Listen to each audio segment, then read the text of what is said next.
कृष्णदेव राय के राज्य में एक कंजूस सेठ रहता था। उसके पास धन की कोई कमी न थी, पर एक पैसा भी जेब से निकालते समय उसकी नानी मर जाती थी।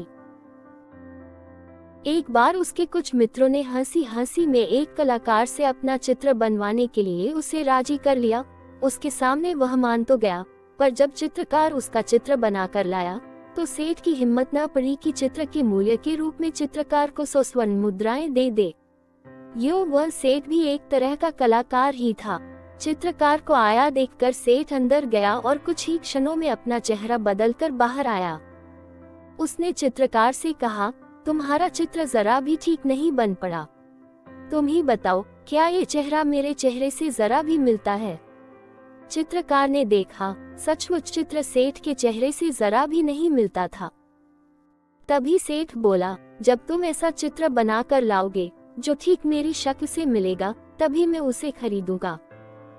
दूसरे दिन चित्रकार एक और चित्र बनाकर लाया जो हूबहू सेठ के उस चेहरे से मिलता था जो सेठ ने पहले दिन बना रखा था।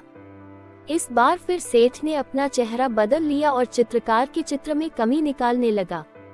चित्रकार बड़ा लज्जित हुआ। उसकी समझ में नहीं आ रहा था कि इस तरह की गलती उसके चित्र में क्यों होती है। अगले दिन वह फिर एक नया चित्र बनाकर ले गया, पर उसके साथ फिर वही हुआ। अब तक उसकी समझ में सेठ की चाल आ चुकी थी। वह जानता था कि यह मक्खीचूस सेठ असल में पैसे नहीं देना चाहता, पर चित्रकार अपनी कई दिनों की मेहनत भी बेकार नहीं जाने देना चाहता था। बहुत सोच विचार कर चित्रकार तेनालीराम के पास पहुंचा और अपनी समस्या उनसे कह सुनाई। कुछ समय सोचने के बाद तेनालीराम ने कहा, कल तुम उसके पास एक शीशा लेकर जाओ और कहो कि आपकी बिल्कुल असली तस्वीर लेकर आया हूँ।